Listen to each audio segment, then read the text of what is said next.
Nesse vídeo, nós vamos conceituar, né, as oscilações eletromecânicas de baixa frequência. Esse conceito, ele vem dentro da análise de estabilidade de pequenas perturbações de sistemas elétricos de potência, tá? Eu sou o professor Wesley do DEPEL, UFSJ, tá? A gente conhece aí, né, da literatura e baseada nos vídeos anteriores, que a equação da oscilação da máquina síncrona de forma linearizada é representada, né, duas vezes a constante de inércia vezes a aceleração, que é a derivada primeira da velocidade, é igual à diferença entre a potência mecânica e a potência elétrica. Bom, a potência mecânica ela vai alterar quando o operador alterar o despacho, né, a potência mecânica do gerador. Já a potência elétrica de saída, ela vai ser alterada diante das alterações de carga do sistema. Então, se o sistema vai alterando a carga, vai demandando mais do gerador e isso vai ajustando, né? Vai sendo ajustado pelo operador. Bem, essa ocorrência de pequenas perturbações de carga, geração, né? Ela faz aí que ocorra, né, variações de ângulo e velocidade no gerador, tá? E ocorre então aí oscilações de velocidade, tá?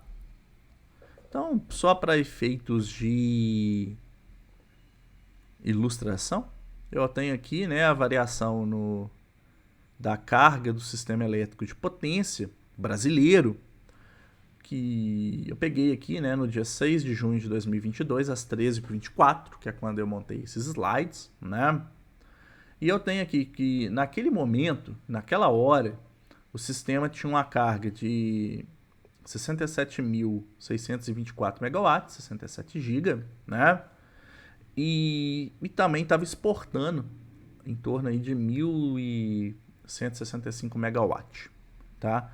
Aqui em azul também tem a parcela de geração, aqui dividida em geração eólica e hidráulica, a gente vê aqui, né, uma maior predominância hidráulica.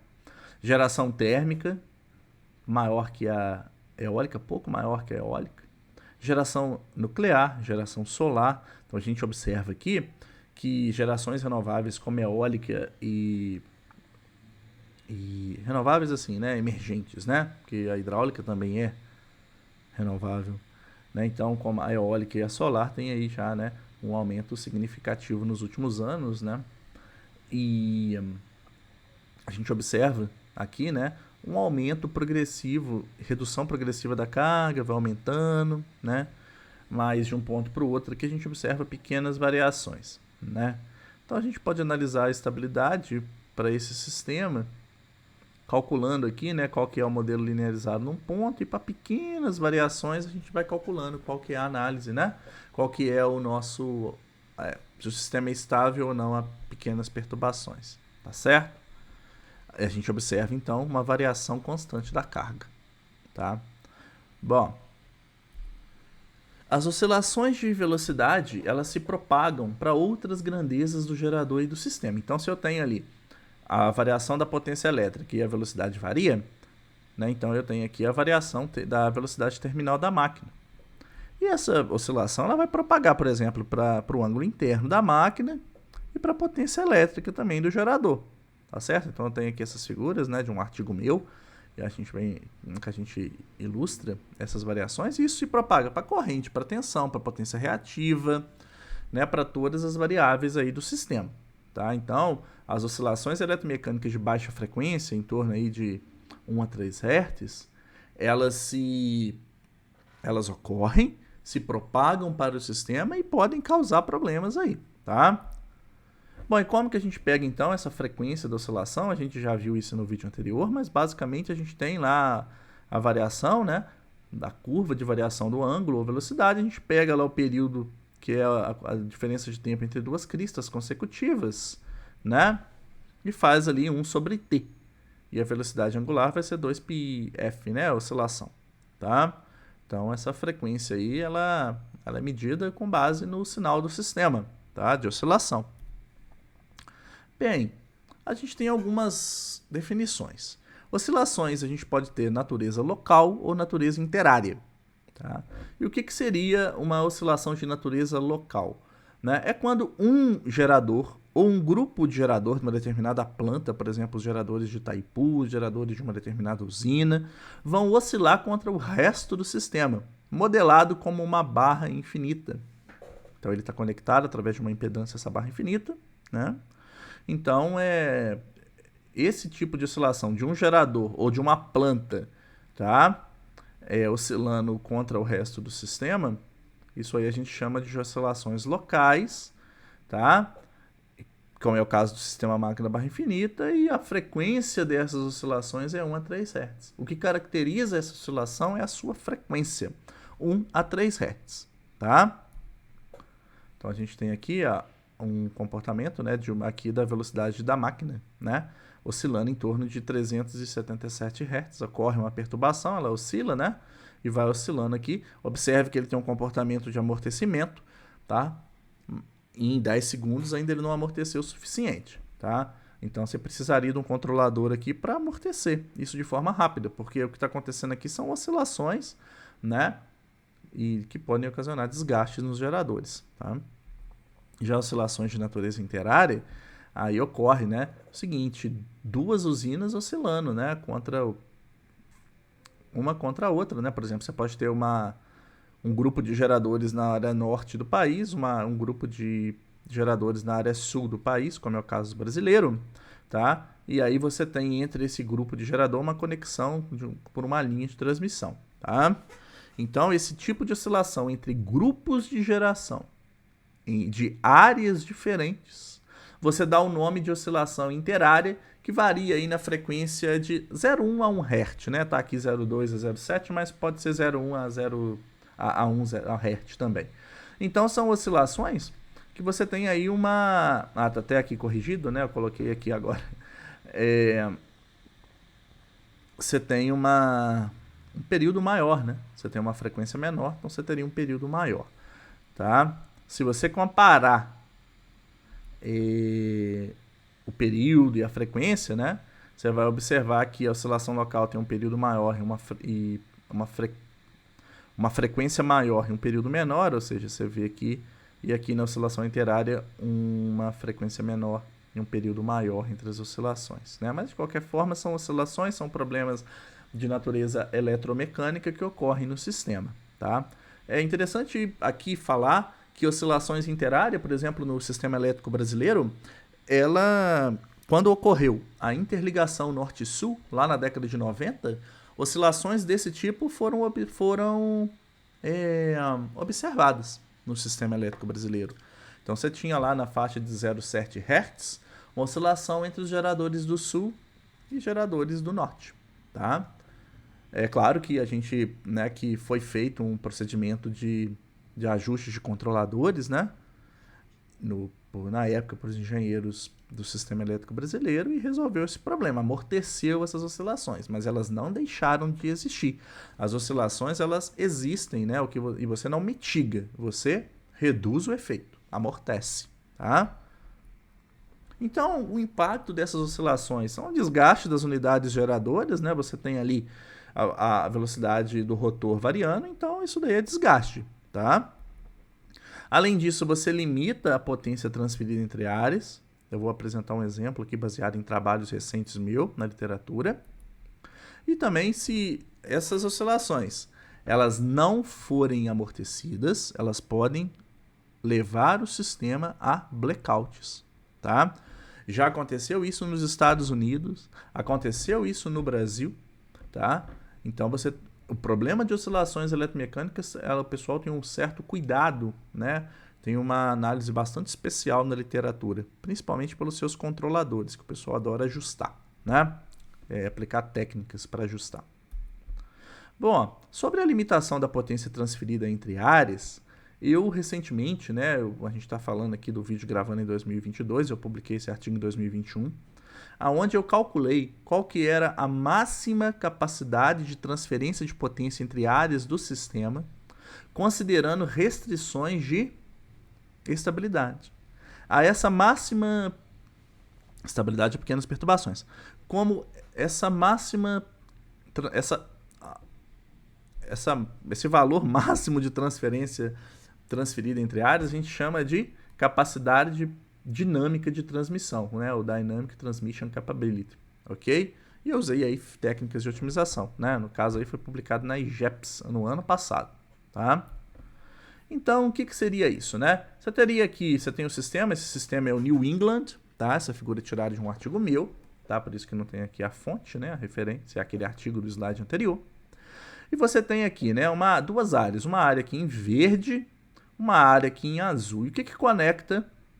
Quais são as linhas que conectam essas áreas? É a linha aqui, ó, 26, 35, 18, 26, 25, 18, 17, 14, 15, 13, 10, 10, 11. Tá? Essas são as chamadas linhas de intercâmbio entre áreas.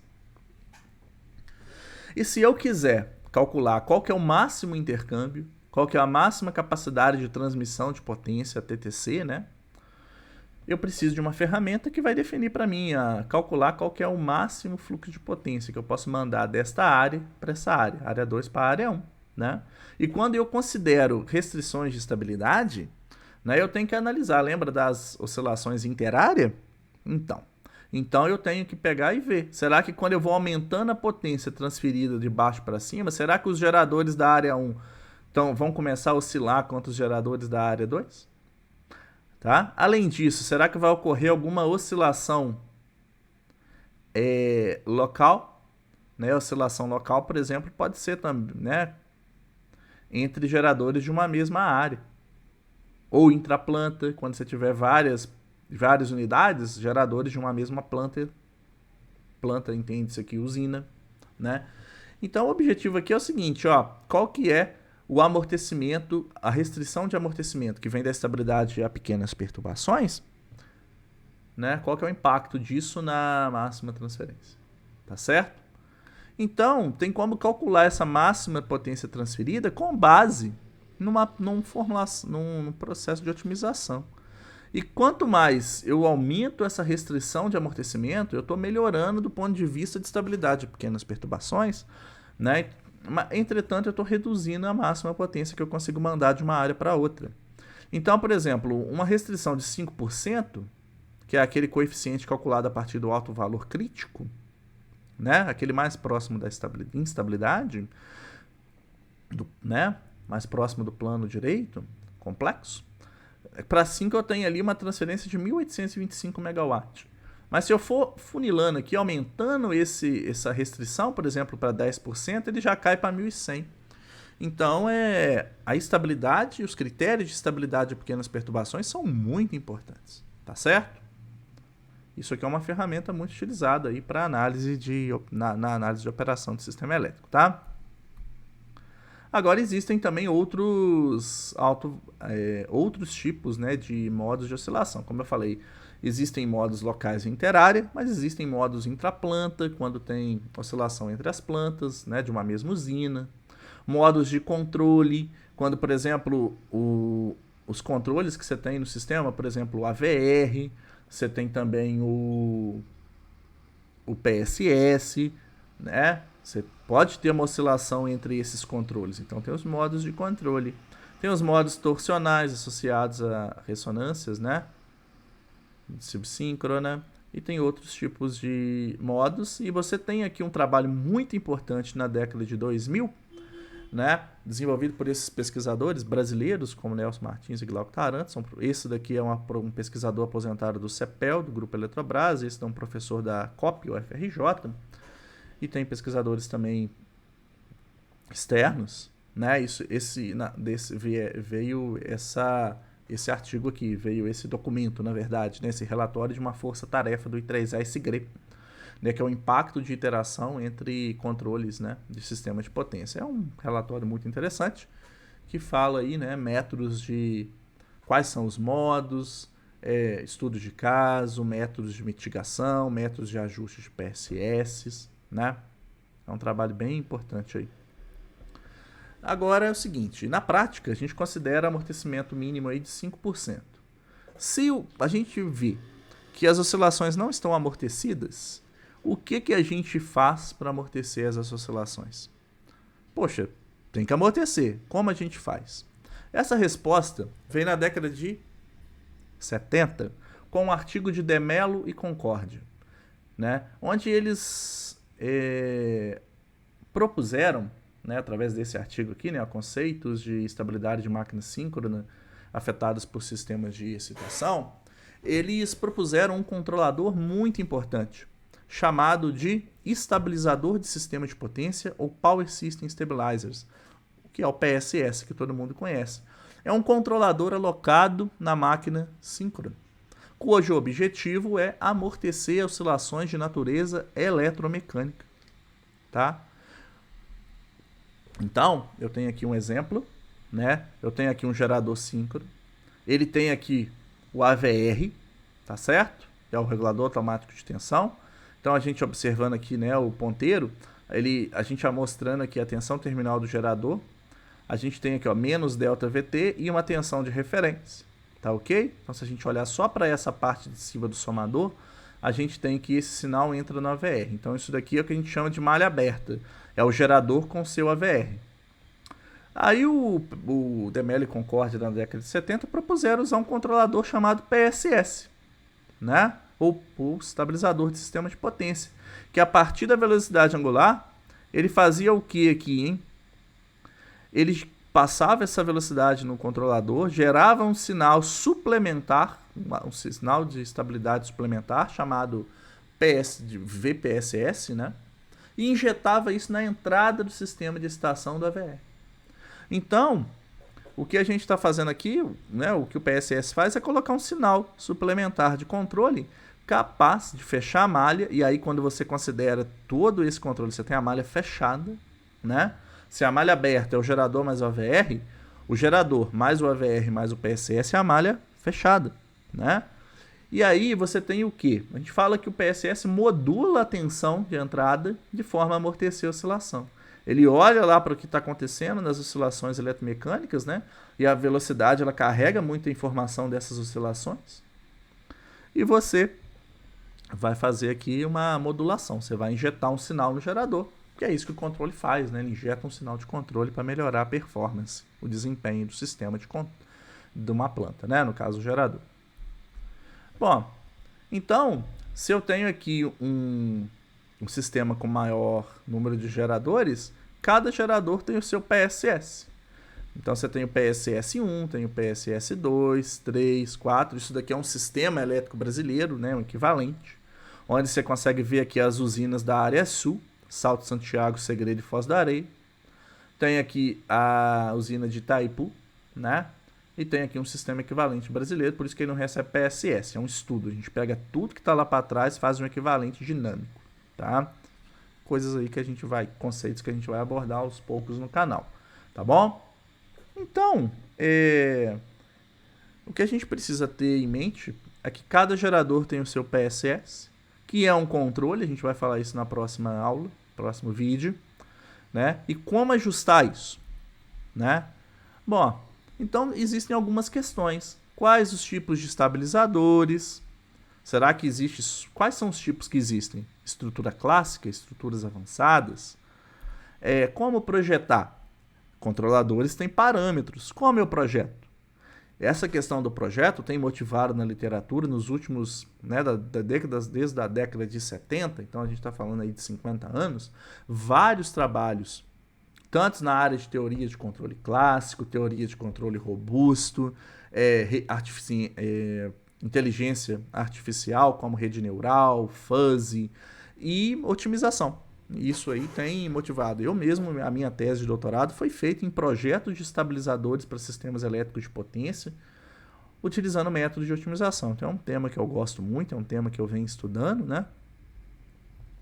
E eu fico muito satisfeito em poder falar e lecionar nesta área, tá? E quais os requisitos de projeto? Quais o amortecimento mínimo, quais os critérios ali de performance que eu preciso considerar, tá certo? Então, são essas questões que a gente vai abordar aí ao longo do canal. Obrigado por assistir esse vídeo. Neste canal, desenvolve-se conteúdos gratuitos para pesquisa e ensino na área de sistemas elétricos de potência e sistemas de controle. Se esse conteúdo foi útil para você, peço que curta, compartilhe e se inscreva no canal, o que é muito importante para a divulgação do meu trabalho. Me acompanhe também nas redes sociais ResearchGate, Twitter e LinkedIn. A lista completa com meus artigos científicos pode ser obtida no meu currículo Lattes do CNPq, no Google Scholar e no Orchid. Obrigado novamente e até mais!